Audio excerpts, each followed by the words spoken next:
those open looks from three that they got in the first half. How are you okay with that sort of thing? We're not okay with it, but I think it's one of those things that if we know that that's the game plan and we're living with that until it's time for the adjustment, I think it helps our minds not to be as pissed after the ball goes in. You know, everybody doesn't put their head down. The ball goes in, and guys know we were supposed to give that up. We take it out. We sprint the ball up the court. Half the time, that's when we're going to score the ball within under 10 seconds. Just knowing we had to give that up, but because we gave that up, maybe one of their guards is now out of position because he just laid the ball up and we know to run. You know what I mean? But it's one of those things where you know, we just got to keep our foot on the pedal. When he did turn the corner, he was looking at 4 or 5 different Cavalier jerseys. Oh, yeah. Did you feel like you were 5 on a string? Oh yeah, for sure. I thought the communication was good tonight. Like I said though, we could be a lot better.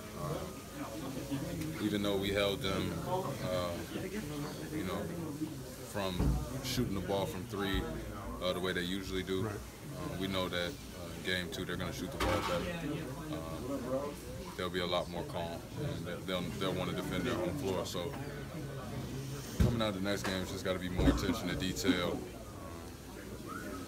You know, make sure that we're contesting every single shot, and we got to stop Bradley from getting these backdoor layups. We got a couple on the out of bounds today. I let Crowder throw the ball right past my hip. They get layups. We take those little layups out, and a couple of turnovers that led to easy baskets for them, and we blow that game over.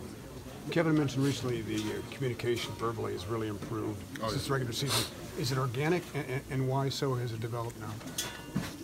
I think we've had enough time together. We've had enough time together. We've gotten a small thing, but you know, just having team dinner and just guys just talking, period, and you're just learning somebody else's voice. We've been playing one-on-ones and pick-up basketball and off days, the off days that we've had. I think that's been very successful for us, but it's just everybody buying into what we have to do. Playoffs could do that to you, and I think it does that to all teams, but you know, with the way things have been going for us in this postseason, it's been special. Because the opponents know when you guys are communicating, don't they? They can hear you. Oh yeah, it's communication from start to finish, but I think the communication is going to a new level now and making us more and more aggressive on defense.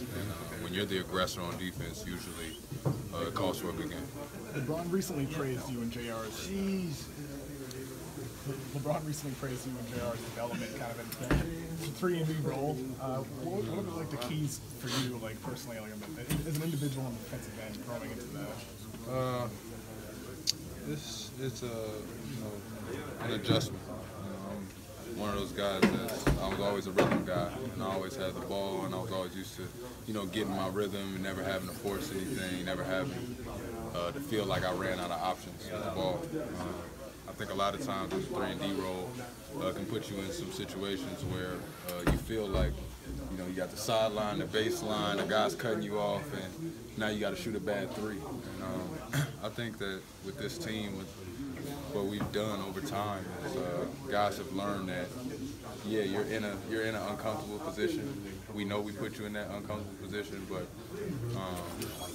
guys are going to keep on throwing you that ball. And, you know, whether you make or miss, the guys on this team try and make the right play, and that alone can help any player in any role that they're in. Guys like coming out of college that are probably going to go into that role in the NBA, like what kind of advice would you have for that type of change from college to pro?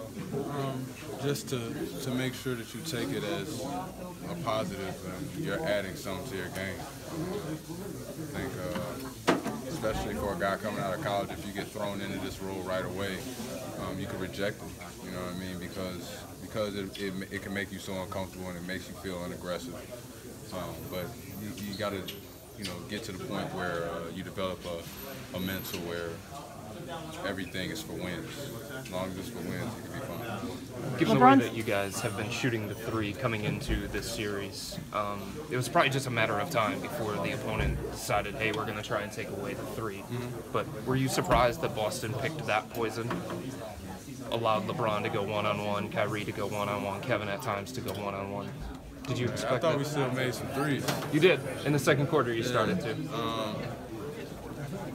I don't know. That's what, like I said, this is a team that the guys headlining most of the possessions on this team are just going to go hard until you make a mistake, and they're going to make you pay for each mistake that you make. So, you know, whatever the other team tries to do, we play it honest, and we plug guys in to make sure that we get the right thing done on offense. With the role that LeBron's on right now, can you appreciate what you're seeing? You know, Appreciate it. Jeez. We just all, hey man, we just piggybacking right now, man. This guy seen it all. He knows every adjustment. There's no play in a walkthrough that he doesn't know before our coaches walk us through it. Like I said, he's unbelievable. He's like a computer. It's amazing to watch right now. thanks. Thanks, Iman. Have a good night.